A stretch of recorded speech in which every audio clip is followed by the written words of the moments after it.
Hi there, welcome back to my channel. It's Alicia and happy Friday. Unfortunately, I'm pre-recording this video and that is because today is the last day of college, and so I have students delivering their final presentations to me from 9 a.m. until 4 p.m. and I will not even have a 15-minute break in there. So although I prefer to do my videos every day, unfortunately this one has to be pre-recorded and released because of that. So I wanted to show you a little bit about what I've been working on the last 2 weeks. I've been doing a whole bunch of prototyping and learning and making loads of mistakes, but mostly what I've done is I've developed a profound appreciation for anyone on here who does shabby chic, shabby country, barn chic, barn country. I mean, we can just keep going. There's all different iterations of shabby. And I'm telling you folks, they do way more work and way more altering than those of us, let's say, who are clean creators or who are fascinated in paper art that involves Maggie Holmes. These guys are just doing the shabby creators are doing all sorts of steps and artfulness that I didn't even know was possible, let alone that it was something that was necessary. So let me show you what I mean. This is a wooden shaker card. I chose wood as the aesthetic for the mason jar because that's part of it. Yes, of course, I gessoed everything before I painted it, otherwise you'd soak up all your paint and lose your paint. So think of gesso as your primer, I guess, just like you do in your house. But after I did that, I layered up on the back, like I created this sort of deeper rose color by blending two paints from Hobby Lobby in a pearlescent. And you can see that even with my poor camera quality, how beautiful the shimmer is on that. And to get that, I added a pearl shimmer paint to my mixture. And then for the shaker portion, I decoupaged in paper. And believe it or not, folks, that painting inside, which I did by hand, took me like almost all day to finish. It's highly detailed, it's shadowed, it's accented, and my husband said, "Why did you spend all day on a painting that you're only going to cover up with shaker bits?" Well, I can see his point, except for the fact, if you notice, I made sure that the shaker bits fell and left the flower relief. There was a relief of the flower in the back so that you could see it, and I wanted it to be super pretty and detailed. But he was right. This took all day to actually do properly. But it turned out super cute. I did some Hobby Lobby trim, tied it off with the mint baker's twine, left the edges frayed on purpose, but did coat them in some nail polish to make sure they don't fray more, and added in this lovely little shabby rose. And there we have a shabby shaker, mason jar shaker as an embellishment. So we're also doing a loaded swap, loaded hoop swap, and for both of us it was our first time.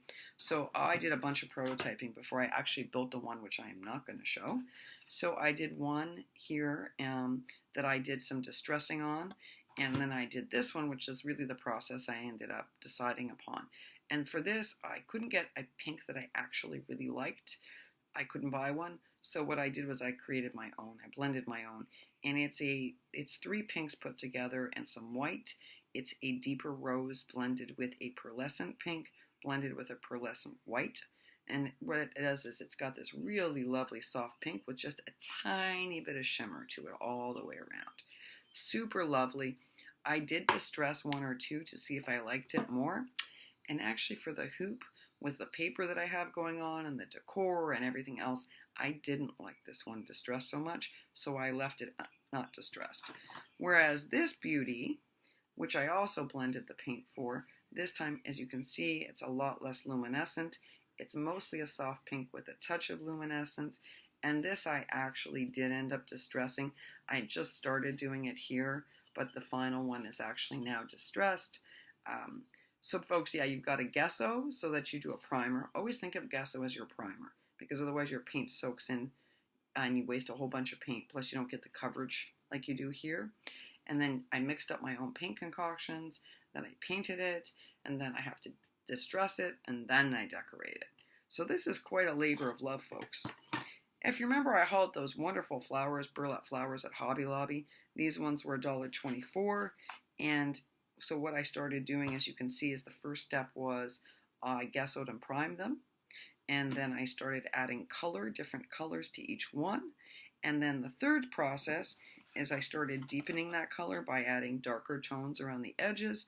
And I'm not going to show you all the final versions because they're adhered already, but that gets dressed up with shadowing and glittery accents and all sorts of things. And if you recall, I hauled these flowers, and I wasn't really crazy about the shape of these when I got them, and they were rather flat and boring looking, but they were 3 for 99 cents, and I liked the size. Well, I'll tell you, as soon as I started gessoing and chalkboard painting them, they started to come to life. And the tool started lifting up, and they started getting dimensional, and I could really see the possibility in them. So then those I started coloring and toning and also highlighting in different iterations. Like this one's like a nice soft pink built up on the petals. This one still has quite a bit of work to be done in it, but again, this one has a little less, and I left more of the natural burlap shining through. In other words, these 99-cent flowers actually turned out to be fantastic when I was done altering them. And this is the key to this kind of creation. These are products that need a lot of love and attention to make them shine. And I think, like Sabrina's friend, I'm allergic to burlap, because every time I do this stuff, my nose gets all weird and my eyes get itchy. But anyway, those are the burlap flowers that were altered for the hoop and for a whole bunch of other things I worked on. And then I started to learn about paper flowering, because I buy the paper flowers that I need for my projects. I don't alter them, I don't make them. But I'm sure you know this already, but most shabby creators make their own paper flowers. They either punch out like I did. This was done with a die cutter, and this was done with a die cutter, and this was done with a die cutter, and then there's some that I bought. So for instance, I bought these from Recollections because I loved them in green with the gold in them, and what I did was I tested out several different techniques that are taught on YouTube. So there's the standard spray bottle water technique. So you spray them all with water, you scrunch them up, and then you let them dry like that, then you pull them out gently, and you're basically left with this kind of iteration.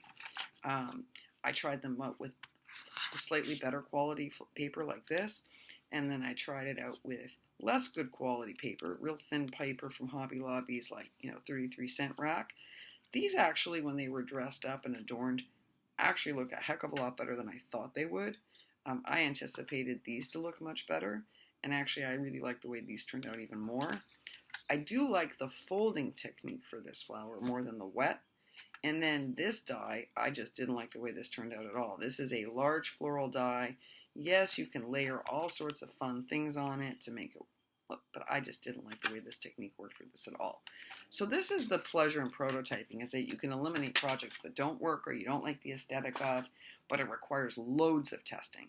So the last few weeks have been a labor of love and lots of learning, and it's been a lot of fun. I've learned a lot of new skills thanks to this, and again, Sabrina's joyful. I think she does tons for this community that's great. She brings a wonderful energy, and I really wanted to make something that honored that. So I'm pleased with how these things have started to turn out. A couple of quick things. The reason that our flatmail challenge, or my flatmail challenge, is called an end date for May 18th is because we are currently packing up, and we are heading to the Holy Land for a couple of months, and we're going to spend some time there. We have family there, but it's also about touring and so forth. So I'm going to be doing something called Hauling from the Holy Land every week, and I really hope you stop by and check it out, because arts and crafts and making in Israel is a really big activity. The average person participates in it on some level. So they have all these wonderful stores that we just don't have. And their dollar store, or the equivalent of, they have many. One of them is called a Max Stop 20. And they carry the most phenomenal embellishments at unbelievable prices. And what I am going to do is give you a tour of that store. I'm going to every week do a haul from that store so that you can see what kind of items are available, because I think it's super interesting to see stuff that's available in foreign countries and the differences. Paper is very, very expensive in Israel, so I will be bringing my paper with me. And I think I'm going to pick a couple of people to do flat mail swaps with while I'm there, where I will make them things created with items from the Holy Land that I'll feature here on the channel. And also I'll send them some other really special things that I acquire there. So anyway, I hope you check out the Hauling from the Holy Land. It should be a whopping load of fun. Absolutely interesting, and something, you get a whole new perspective on art making because it's done so differently there. Don't forget about the flat mail challenge on the 18th. It could be a Memdex card, a pocket letter, or it can be a piece of flat mail that you've created. Please do get it in. So much support and love has come out for this challenge. I couldn't believe it. I'm so grateful to everybody. Thanks so much, folks. Happy Friday to you. I hope it's a wonderful creative day for each and every one of you. And if you like seeing what I've been working on in the last couple of weeks and you didn't mind taking a look at my somewhat sorry attempts at times at Shabby creations, then please hit the thumbs up. Don't forget, on Sunday night I'm going to be releasing 30 dies in 30 days, my review of all the dies that I've ordered and comparing those against the ones from Tuesday morning. And very soon I'm sure Sabrina and I will be revealing our swaps with one another. Again, a real labor of love. Thanks so much, and bye for now.